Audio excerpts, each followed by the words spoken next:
Welcome in to the latest episode of Betting the Pitch, the European Soccer Edition. I'm your host, Real_G Warner. I'm joined by no one, as this is a solo pod, but we're going through Champions League late night with the Real_G Warner per usual. I got to make sure I tweet this out so people know that we are live. If you want to throw some questions in here, please do so, or feel free to comment anywhere. Leave a 5-star review on Apple Podcasts or on Spotify. Leave a comment or subscribe on YouTube at the Real_G Warner. Same on Instagram if you want the 1 minute video.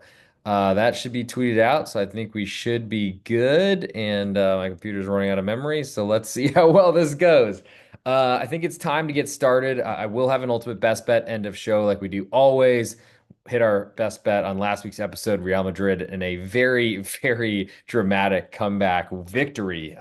Didn't need a whole victory, just needed a draw to cover the half of a goal that I had given out. But wow, what a first leg, and plenty more, I guess, to come in terms of fireworks in that one, hopefully. But yeah, we're 31-11 now as a loser in the Europa League on Thursday. But it's been a pretty good run. Going to try to keep that going as long as possible. No one thought it would get this long, but still hitting nearly 75%, just one victory under it after a loser last week, as I already mentioned, or else we'd be really, really crushing it. Just kidding. I think anything in the 70s is pretty dominant, and we're going to try to keep that going as long as possible. So on this episode, I'm going to go through the Champions League leg two of the round of 24. Then we'll get down to 16, then to 8, and stick with this podcast. Feel free to hit subscribe, and you won't miss another episode going the rest of the way. We'll see what happens and how long until this time's out, or until I run out of memory.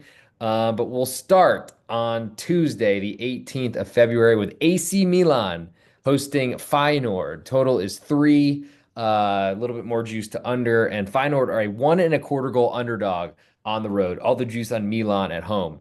Aggregate numbers. So Feyenoord had a 1-0 victory, despite Milan putting out the most attacking lineup I think I've seen from Milan since I've been covering the sport. That's about the 6th year now. Surprising, but especially surprising that they were shut out, and now they get to go home back to San Siro, which I went to a couple seasons ago. Awesome place to watch a match. I know they're, I think, building a new stadium for both Inter and for Milan to share, but we'll see how that all goes. Um, Feyenoord, the big problem for them here, other than being away from home, is really just missing their home crowd because it is so dominant.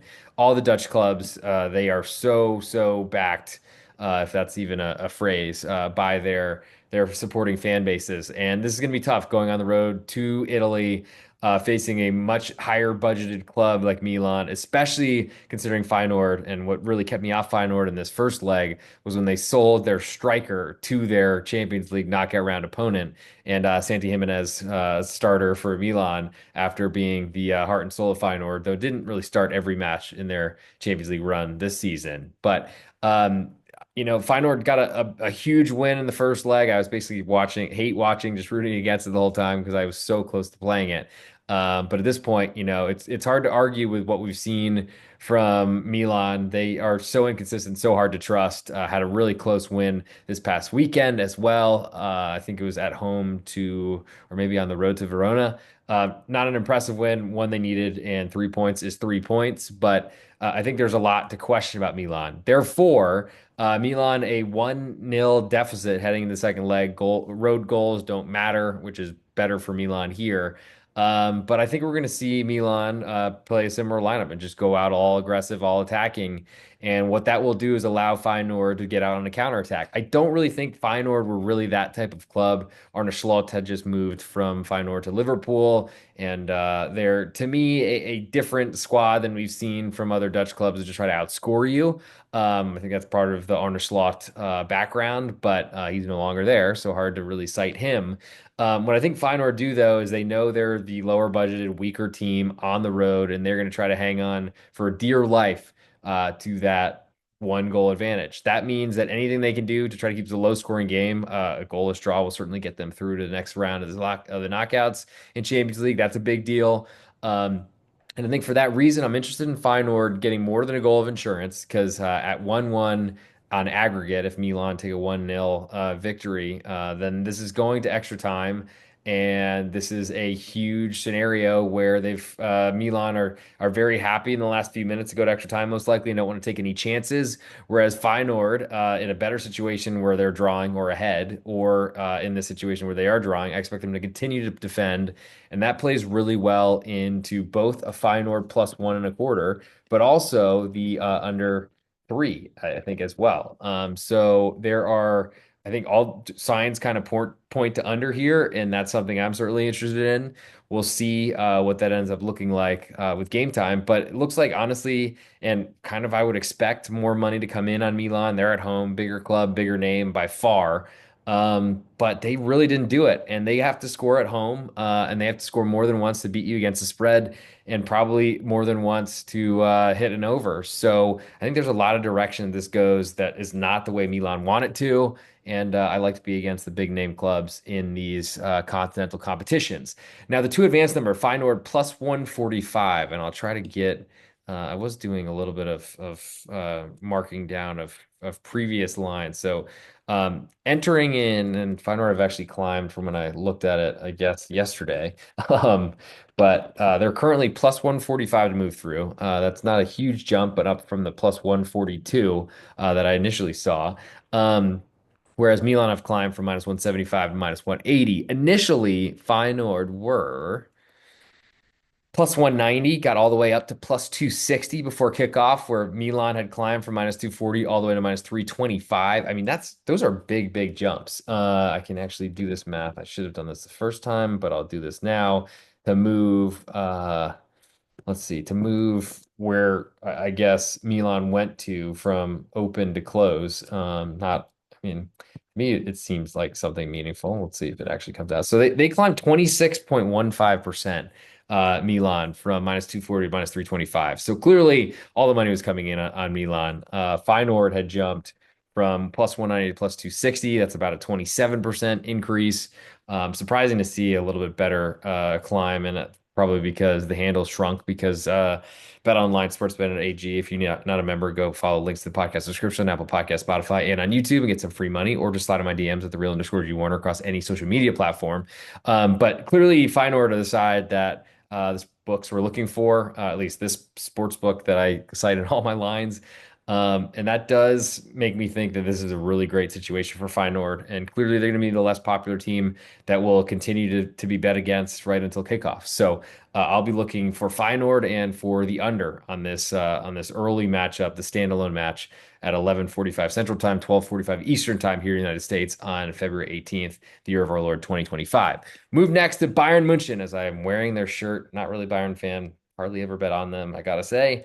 But I did walk by a team store in Munchen or in Munich a couple years ago, and I'm just a sucker for buying stuff, I guess. But Bayern, 2.25 goal favorites to Celtic right now. Totals 3.75. Juice slightly more to over. More juice on the Bayern side. What a surprise! Another big club. And I guess if you haven't seen the logo, here it is. And I might be wearing pants. We'll see. Celtic on the other side. I thought they were very competitive in the first leg. Are down 1-2 or 2-1 in on aggregate to Bayern München. So I mean, Celtic, clearly this goal spread has very little to do with where this number is or anything like that. But ultimately, Celtic are a huge underdog, and they need to win on the road in Bavaria to find a way to just equalize and get to extra time. And they have to win by 2 goals to avoid extra time to go through. Bayern did have Bayer Leverkusen this weekend on the road, really tough and all determining for the Meisterschale, their return to potentially trying to take the German Bundesliga title after 1 year not on the top slot, not the top Arne slot, but I guess that's a lame joke at this hour. From a Celtic point of view, I mean, they've been really good in Scotland, but I think there's, of course, they want to beat Rangers as much as they can, but they also want to find a way into deeper in the Champions League. I mean, it's amazing from when Ange Postecoglou was there before he took the Tottenham job, and Celtic were just not competitive against bigger clubs in continental play. Bring in Brendan Rodgers, who was, I think, beleaguered quite a bit at Leicester City, though seemed like a pretty good manager, and at least when he left, things went haywire. And I think we'll see a pragmatic style. I think we'll see this number keep climbing. No reason to see it stopping, honestly. And Bayern München probably deserve it because they're awesome and are very scary to fade at home. I don't know who is potentially betting Celtic here. Like it's been I guess relatively stable tonight, to Monday night heading into Tuesday on match day. But man, total is high. I mean, we could see four. I would love to see a push there.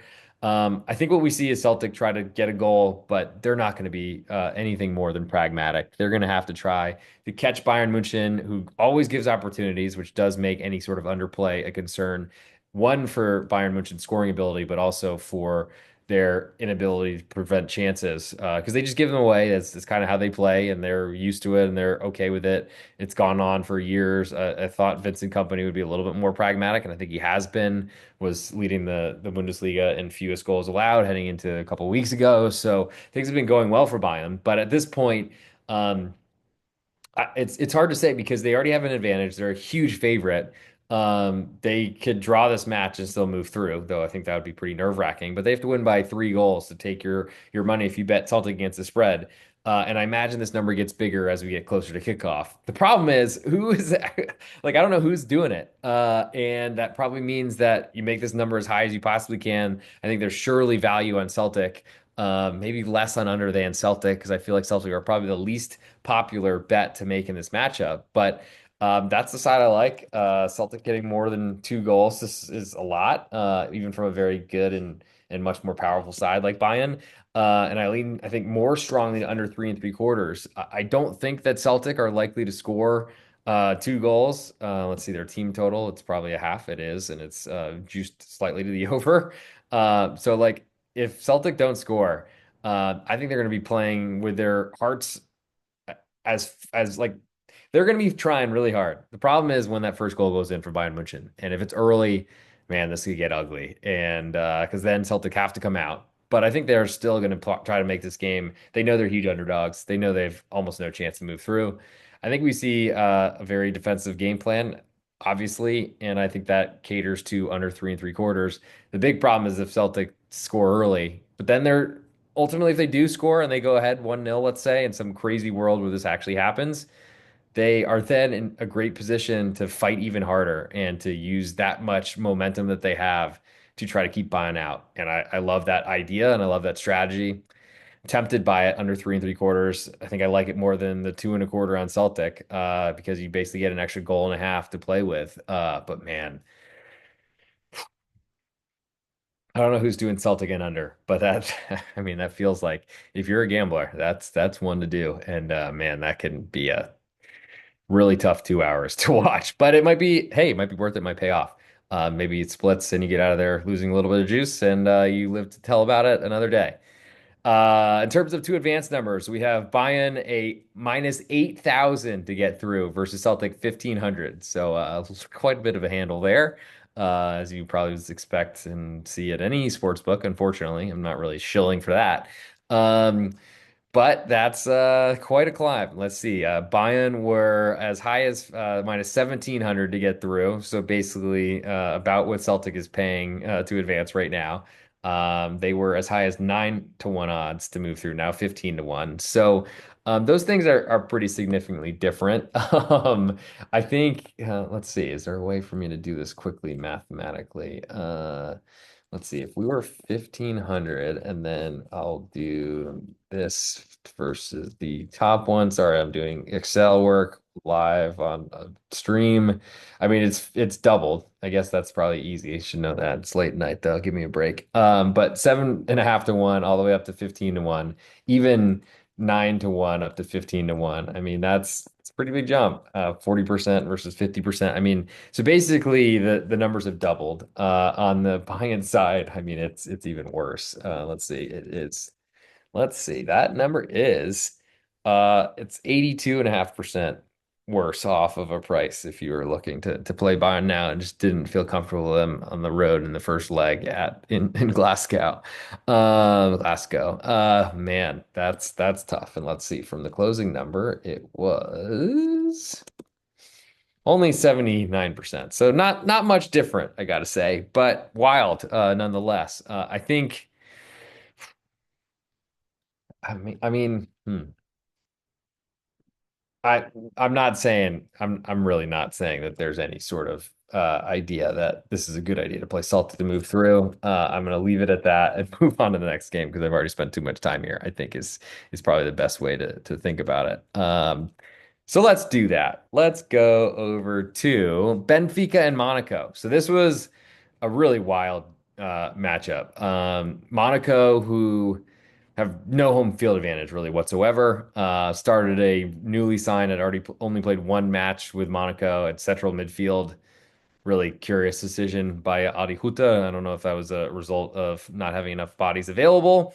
And Al Musrati, coming in straight from Besiktas in Turkey, decided to flash a little hand gesture to get a yellow card to his opponent. Well, he was already on a yellow and got sent off. And now Monaco are down 1-0 away from home at Benfica after playing with 10 men for a very long time.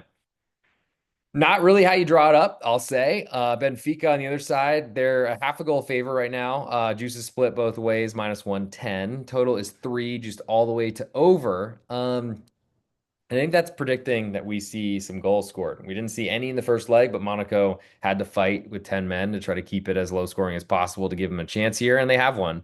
But they have to win away just to force extra time, and that's going to be tough to do. With that said, Monaco is half a goal underdog. If they are drawing at the final buzzer, Benfica are playing like every man inside their own defensive end, trying to keep Monaco from scoring, and that feels really nice with an underdog price tag in your pocket. And maybe they score late. Unfortunately, you have to worry about them sending their goalkeeper forward. Welcome to the late night with the real underscore G Warner as he continues to yawn. And the eyes look super bloodshot. I swear I only had one glass of wine tonight.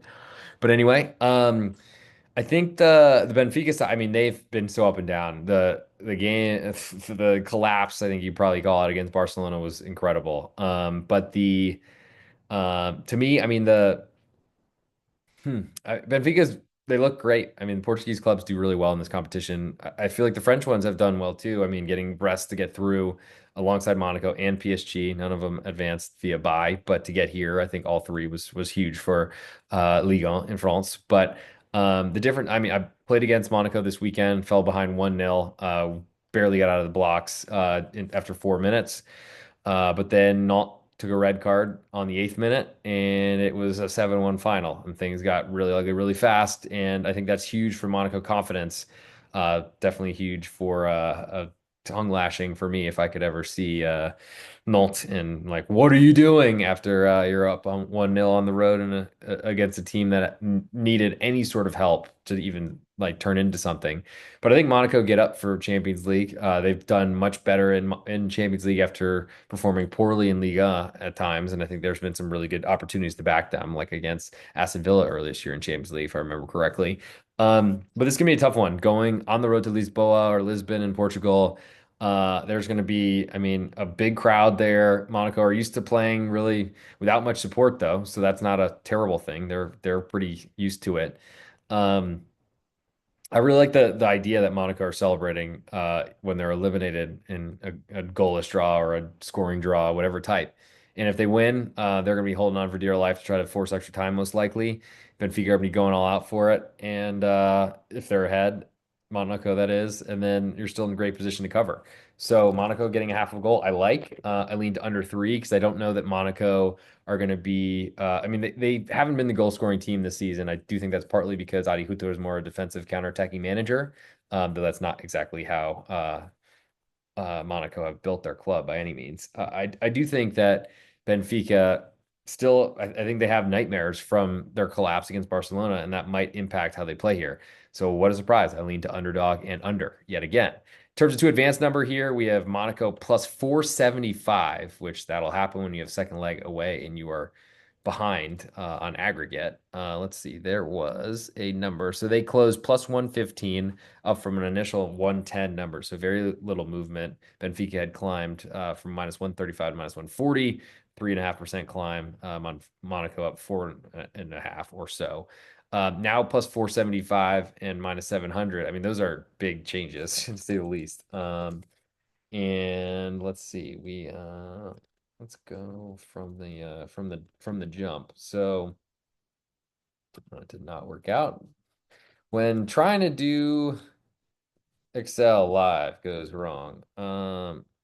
Yeah, so 77% jump from Monaco plus 110 opener that I first saw up to plus 475 minus 700 Benfica. So that's I guess an increase of 80.71%. So I mean that's what happens when you go away from home. You're down a man, but he's not a huge piece. And who really cares about a new signing, though certainly going to be looking to see who's starting in midfield for Monaco in the starting lineups in Champions League this week. I wonder how much they're really kicking themselves for making that decision. But it will not be Al Musrati, I will say that. Um, I don't think there's much I can talk about more with the two advanced number, and this is going to be the longest podcast in history for the fewest amount of games. So let's move next to Atalanta. Speaking of drama, one goal favor right now at home to Club Bruges of Belgium. Total is three, juice all the way to under, and all the juices on Atalanta right now. Probably climbing to 1.25 as it's been jockeying back and forth from there. If you had under, oh my God, Atalanta had the ball late as the match was winding down, about to head home. 1-1 on aggregate. And Isaac, I think, or Hien, Hien, decided to ward off his defender, try to get this in the camera, and went a little bit open-handed right into the guy's mouth. And Bruges player acts like his whole family had been shot, goes down, and they award a penalty. I don't really think that's how we should be doing this, but I mean, with the love interests for all these referees and giving penalties, and there's no chance they're going to overturn it with VAR to say, oh, it wasn't a hard enough like push in the guy's face. Amazing, but it's really going to seem like it's really unfair if Atalanta move through here. Or excuse me, go home here and Bruges move through because they are basically handed the next stage on a silver platter and is going to make him a huge underdog to one of the best clubs in Europe, unfortunately. So we can all root for Atalanta to potentially avenge and have a big win here, but they really struggled this weekend and honestly have been struggling for a lot of this campaign. They were in the race for the Scudetto in Italy, the championship, but I think poor performances have come and gone, and that's really impacted them, though Napoli can't stop drawing, so maybe that's not dead yet. And the rest of Italy is hard to trust, though Inter Milan, I think, is the best club there, and will prove to be it at some point. With that said, I think from an Atalanta perspective, I mean, they are um, super talented and have a great manager and are very aggressive, but have been more pragmatic over the years. They're not all out attack as they had been. Bruges are a very defensive side. They have good players and good talent, but it's not on the same level as Atalanta nor anyone else in this competition at this level, I don't think, besides maybe Celtic. Um, and we saw Bruges back there under on the road at Manchester City a couple match days ago that kept Manchester City and got them advancing into this round from being out of the knockouts and sneaking their way in. Um, and Bruges were really good defensively and took a lead against Manchester City, which was, I think, fine until they conceded an equalizer and then conceded an old goal on a ball that probably would have been cleared.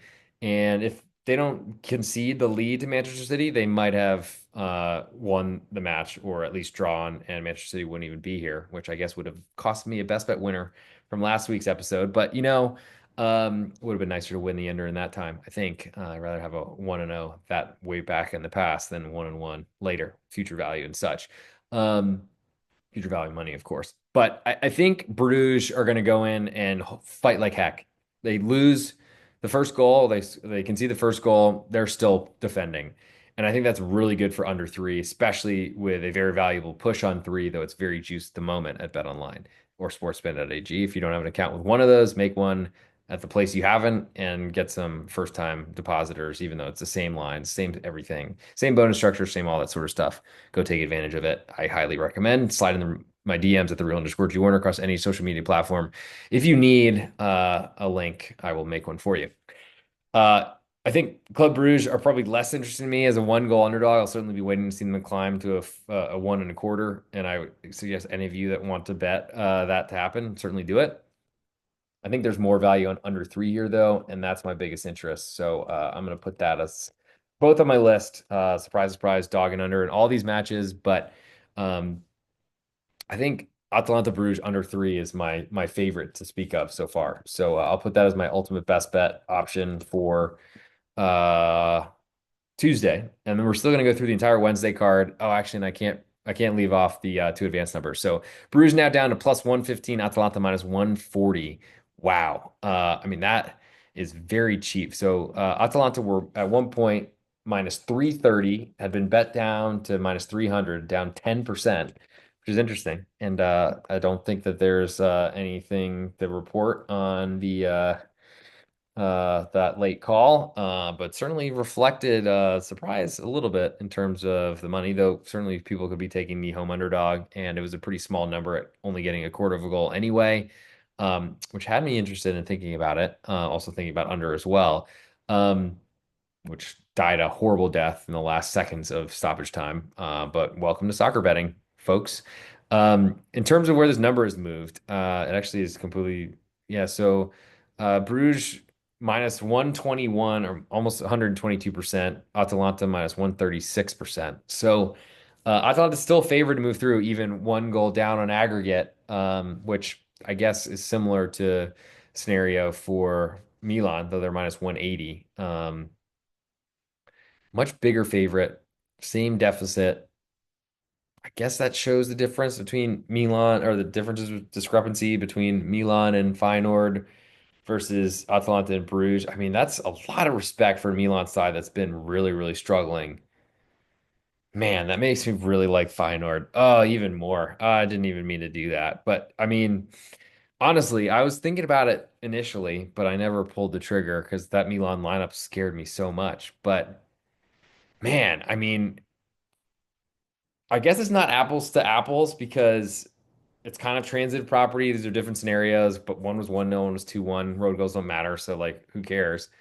Milan are really in much deeper trouble than Atalanta, who just have been maybe not winning matches lately. Milan have just been all over the place and are so hard to trust. And if they win their match in regulation, they don't cover the spread. I guess that's probably what it reflects is that they're a much bigger favorite. Though it's really not that different. I guess it's a very juiced 1 and a quarter favorite are Milan versus Atalanta. So maybe that says something about it. Total is higher in the Milan Feyenoord match slightly, which does make that underdog price a little bit less valuable. But I'm still, man, this is not doing a good job of trying to keep me to making less plays, I must say. So. That's something I'm going to investigate a little bit further. I don't know that I want to play Feyenoord necessarily to advance, but it's weird that there's a discrepancy there. And I would love for someone who's live with me right now. Please, anybody live with me, please, say something that tells me you agree with what I'm saying. Because honestly, comments are live.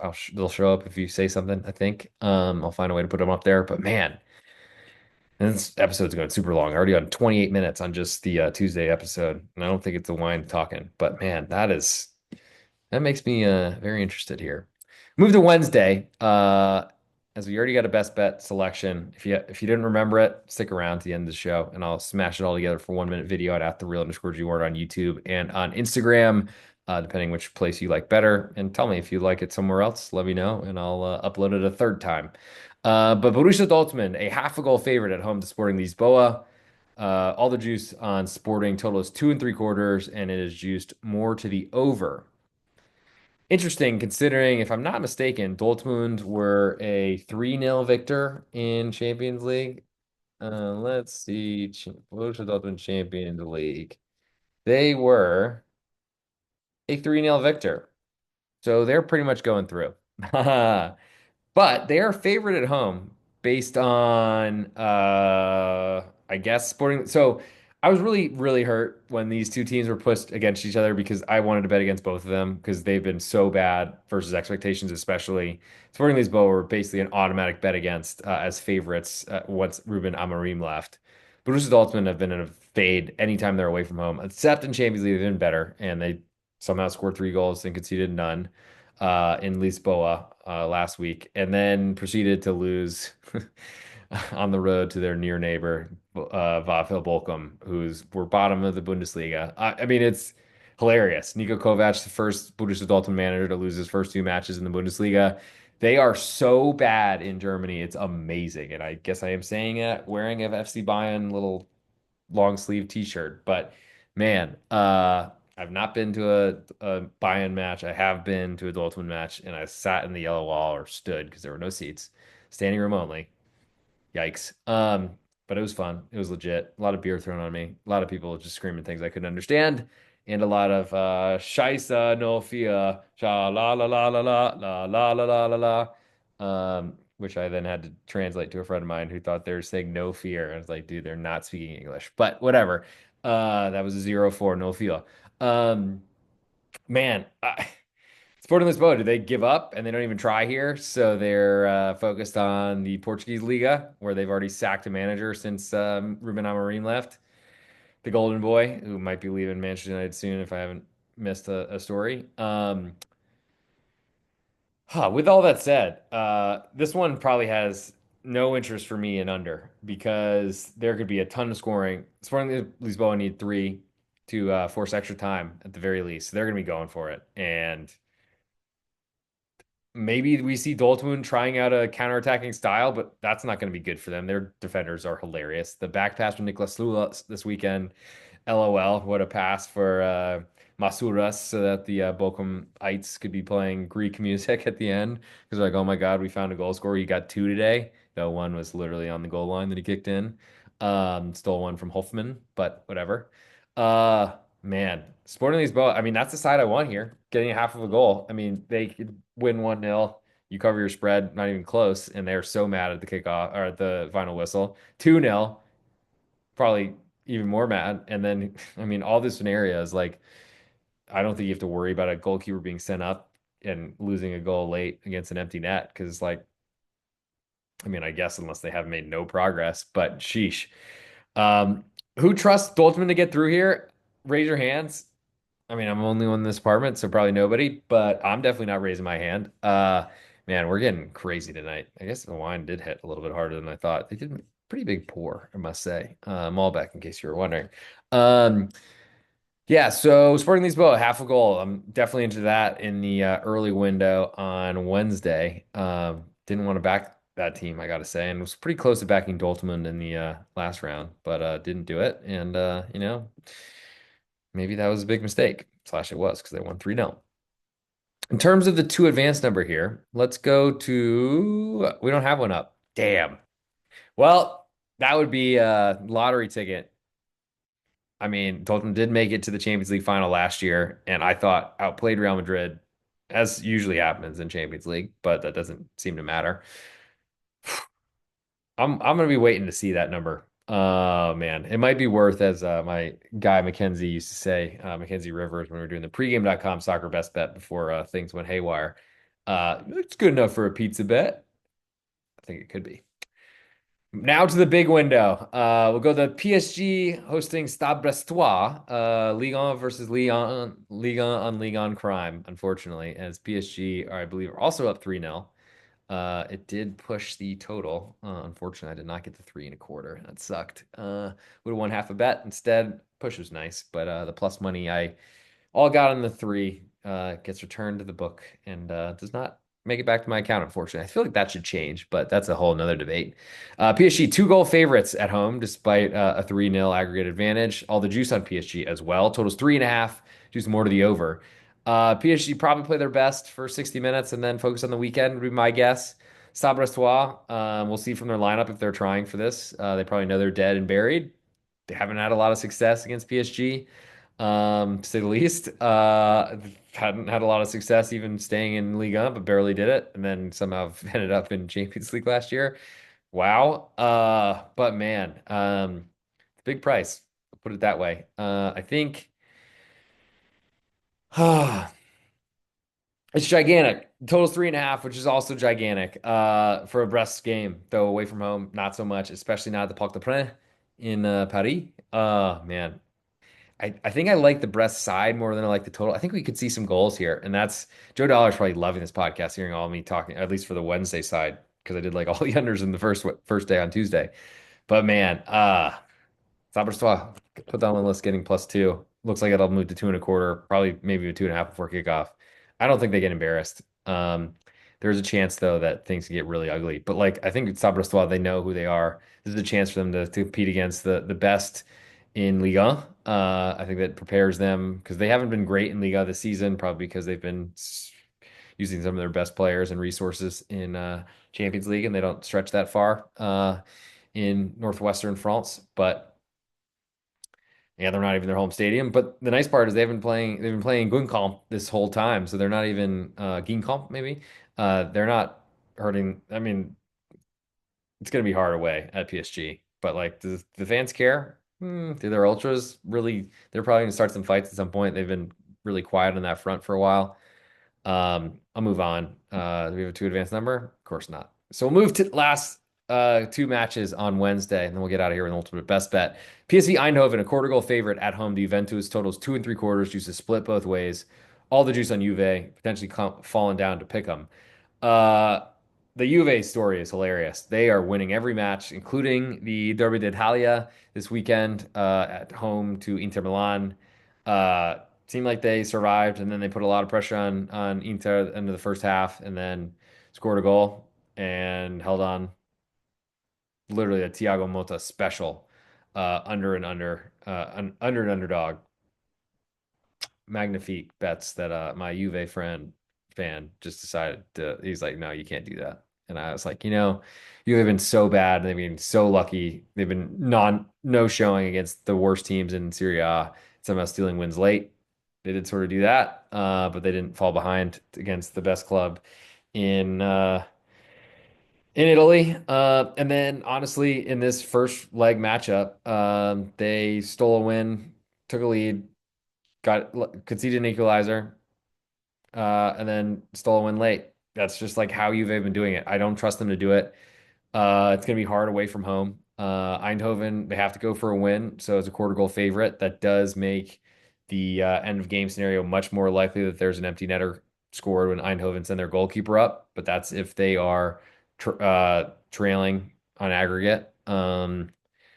If it's by more than a goal, then it won't matter for Juventus. I guess it could matter because you only win half your bet on the quarter goal right now. But I mean, Eindhoven in front of their crowd is going to be great. But um, I mean, they weren't that bad. They were very close to escaping Torino with a draw and then being in a great position to move through or to advance. Man, I think I'm interested in Juventus taking the confidence from this weekend. And even though they didn't play Locatelli till the end, which is bizarre that they would save him against their biggest rival-ish in Serie A. Though I guess Champions League is more likely for them to win because they're probably not catching the leaders, though Napoli have been horrible, so I don't know why you'd say that. But I guess because Juve have drawn so many matches so far this season. But to that end, I mean, that does make sense that they're worth looking at. I want to see where this number finishes. But the current Juve getting a quarter of a goal. It's weird to see them an underdog two straight matches, though Inter at home certainly explains that. Um, I don't know that I was very impressed by Eindhoven, I got to say, though they did equalize, we're in position to potentially go with tied on aggregate to a home match, and that would have been huge for them.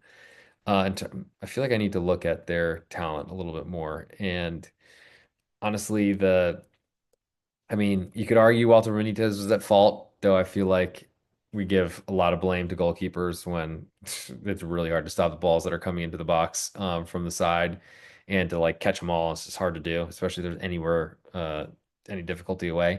Jordy Shelton, we know from playing in Liga, I want to say, or was he in, or from Serie A, or was he in Bundesliga? Anyway, it's not that important, but there's talent, and Luke De Jong is always very scary for a header. We saw Ivan Perisic show up and score a goal. Of course, that dude is so awesome. I'm so happy I saw him playing for Croatia in Vienna against Austria when he and Modric just dominated for an evening and an international break after the Oktoberfest. Wow, what a trip. I think, man, I mean, there's a lot of ways I can go in this one. I don't really love the idea of fading Eindhoven's home crowd, but I do think Juve are a better side and they're going to play very defensively here. So maybe under 2 and 3/4 is my biggest interest in that matchup. In terms of two advanced numbers, we have Juventus minus 250 to get through versus 2-1 odds on Eindhoven. Since they had the second leg at home, I was thinking about betting uh, PSV Eindhoven before this match, and I'm glad I didn't because I would put them in a really tough spot considering they are trailing on aggregate, though they are at home, so that's not the worst thing in the world. In terms of movement from the initial, we're up 36% on Juventus minus 160 to minus 250. Number barely budged, climbed only 1.5% on Eindhoven from plus 130 to plus 132. Now we're 2-1 odds, so that's an increase of 34%. Um, that tells me there's a lot. I mean, because Juve are clearly the bigger name, way more success. So it seems like there was a lot of people betting that Eindhoven would do something here in this leg, and I don't think anyone is giving up on that. So maybe under 2 and 3/4 is the best way to go. That'd be a high scoring Juventus match. Good chance you see it land three and lose half your bet, but I think there's a good chance that it falls much lower than that with much fewer goals. And last but not least, we'll get to Real Madrid, Manchester City. I guess bearing the lead a little bit, but ultimately that was the best bet winner, ultimate best bet last week. That improved us to 31 and 10 at the time to 76%, but then we lost in Europa League, unfortunately. Um, Real Madrid, half a goal favorite at home to Manchester City. A little bit more juice on City. Totals 3 and 3/4. Choose very heavily to under right now. Slash looks like we're going to get back to 3.5. In terms of where I made this number, I do think there's some value in discussing that. So I had made before this all came out, I made my lines for the home match and the road match, essentially both legs, and then looked at numbers. I had Manchester City a 3/8 favorite or 3/8 underdog on the road at Real Madrid, so between 1/4 and 1/2. Then I bumped that down to a quarter goal underdog, I think because they were behind an aggregate. And my total did climb from 3.13, nearly pi to 3.5. And it looks like we're going to head back to that number. So I feel pretty close to kind of where this number is trending. Um, I just don't know who's betting under in this matchup because Real Madrid, their defense is missing anyone they'd want to start, basically. And they're forced to put Tchouaméni at central defensive midfielder or he wants to be in that position and move him back from his six into a center back, and he doesn't want that. And it's been honestly a trooper because he's done it for 2 seasons now. And Real Madrid somehow didn't sign any center backs despite having none healthy, which is very curious to me. Maybe they spent too much money on killing Mbappe. He certainly hasn't delivered yet, but he did find a way to shin in a goal. Man, thank you for that, Kylian. Formerly the best player in the world. I'm not sure he's that anymore, but a long way to go. On the Man City side, in what place are you expecting them to stop anybody? Man, Joe Dollar's loving the Wednesday card. Overs galore. More overs than I can even think of. But I guess that's probably where I lean. I would love to see this number come down. I don't think we'll ever get to three. That would probably be a buy price for me, even though I don't bet overs, as anyone who listens to this podcast for the years I've been doing it, betting the pitch on Apple Podcast, Spotify, and on YouTube at the real_G Warner. Plus on Instagram if you want the 1 minute videos straight to your phone. You can even turn notifications on if you want. Um, Man, the city side here is, I guess, is the besides I like over. Now in terms of what Man City are going to do here, I mean, they for taking two leads and somehow leaving their homes on trailing on aggregate is hilarious. And honestly, I'm finding so much joy in fading Manchester City because it's been keeping me solvent, I think, among other things. But Real Madrid, I mean, half a goal favorite at home probably should be due to the Bernabeu, and they play very well there. Um, it's just, man, Manchester City, they have a lot of talent, but I just don't believe in it. And I don't think they can defend. So the way Manchester City can reverse a 3-2 aggregate deficit away is just by outscoring Real Madrid because they're going to need to score a ton. And that makes me think that over is very much in play, though honestly, these competition, Champions League, Europa League, Europa League's seen a ton of goals this year, but Champions League, I think it plays to a lot more defensive style because there actually are capable defenders in these teams, though you can't really say that for this matchup. So I can almost throw that out. But that's generally the rule to me in Champions League. You see low scoring matches, you see much less stoppage time than you do in the league matches. Plus, we see the best defenses and the best defenders in the world in this competition, and these two clubs don't have them, despite the big names. So I guess I got to put that on my list. Over 3.5, 3 3/4. So I can't. I'm not sure I could ever play that. I think I did play that with like a Dortmund and Leverkusen match a few seasons ago, and I had a couple winners like that. Maybe a Bayern match as well. I guess 2-2 is not impossible to get there. We saw 3-2 with some late goals in the first leg, but that's probably my interest. I don't think I want much to do with Manchester City, though I could see certainly some value in playing them as an underdog because you get to be against the Real Madrid defense that has similar problems. To advanced number, we have Manchester City plus 360, Real Madrid minus 500, 1 to 5 odds for Manchester for Real Madrid, excuse me. I don't know who's betting that. Like, how can you trust the Real Madrid defense? You can't. Which I think is good because there's no chance I'll be playing under on this matchup and watching 6 goals go in or something like that. But it could be wild. There's probably a lot of entertainment value. I mean, everyone's watching this match, I'm sure, of all these other on the list because that was the number one match that my Juventus friend had said coming into this he was most excited for, and he should be because it's not going to be defensive at all. I can't see it. I mean, maybe in those weird circumstances that you get one of those to happen. In terms of two advanced numbers, so we saw Manchester City plus 110 at home. I think because the second leg was away, dropped to plus 108, a drop of about 2%, whereas Real Madrid dropped about 5.5% from minus 135 to minus 128. Well, now there are 1 to 5 odds or 5 to 1 on. That's an increase of 74%. Manchester City from 108 to 360 or 110 to 360 is an increase of 70%. So it's a big number if you want to back Manchester City figuring it out, or you just want to fade Real Madrid's defense. I don't know how you can trust either defense in this matchup, and that includes the big underdog going away from home and somehow overturning a deficit when they can't hold any leads, no matter what, if they get them, which is a big if. So I think that'll be probably where I finish on this matchup. And that gets us to the end of the show. Went way longer than expected. I hope that was enjoyable to some. And those of you that are with me live, awesome. And if you are with me on the recorded versions, seems like there's a lot of people doing that. I appreciate it. Whether you're on Apple Podcasts or on Spotify, please leave a 5-star review. It's huge for the search rankings.